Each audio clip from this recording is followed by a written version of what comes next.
Start. In the Indian perspective, this is the only valid meaning of secularism. My government is unequivocally committed to this concept of secularism. My colleagues and I have been nurtured in this tradition. We treasure it.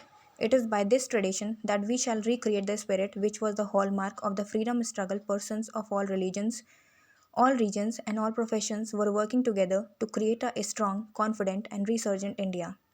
As we approach the dawn of a new century and a new millennium, the missions of India's national renewal beckons us all, the government and the people alike.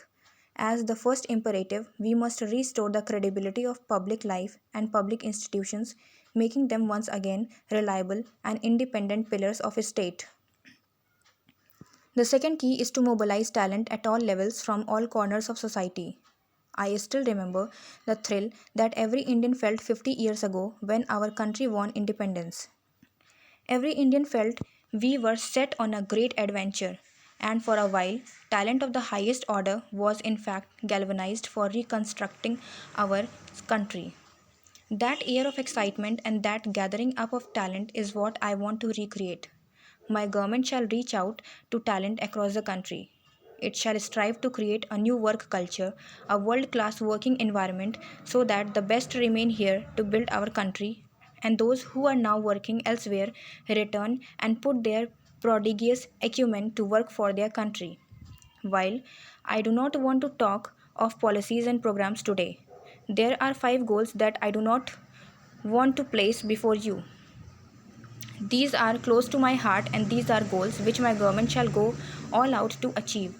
My government is determined to take steps which will help us double our food production and make India hunger free in 10 years. It is indeed alarming that per capita availability of food grains, which is already abysmal, has been decreasing. It is a matter of grave concern.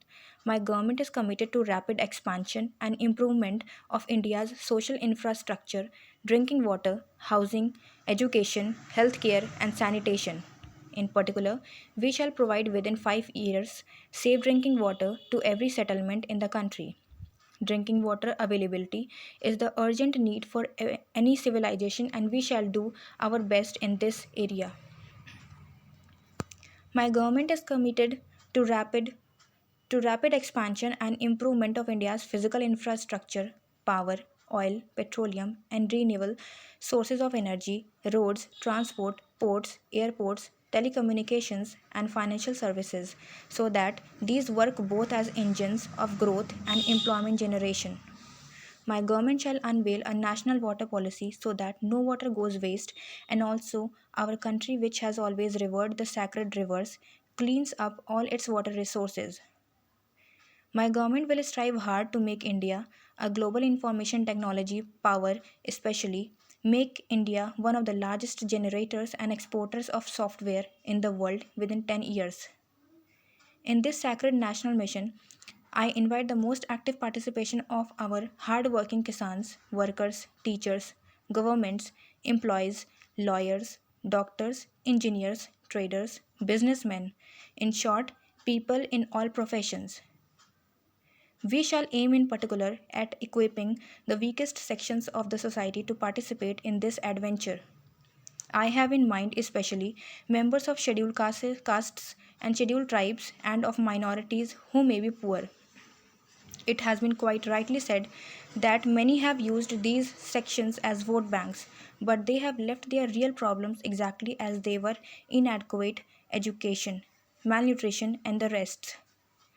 The counter example, the one I want the country to follow, is provided by the life and career of Dr. Baba Saheb Bhimrao Ambedkar. Our benevolent Raja spots the sparkling talent in this little child. He and others assist the child to study, to struggle, to excel, and see the heights he scaled. A good project was initiated during Sri Rajiv Gandhi's tenure to locate the brightest children from among the poorest sections and to set up the very best schools for them. Like so many good ideas, the scheme has languished. I am particularly anxious to revive it and to multiply it 20 folds. In many ways, the position of women is even more precarious, and it is pivotal to our future. A country cannot even be said to be a progressing if one half of its population remain disadvantaged. In any case, it just cannot progress. Every study had identified female literacy, female health as the keys that determine so much else. Doubling female literacy within 10 years, vastly improving medical care for daughters and mothers, protecting the self respect of women, empowering them politically through reservation in parliament and state assemblies. These are not just goals that my government shall work towards. These are goals which I shall personally monitor.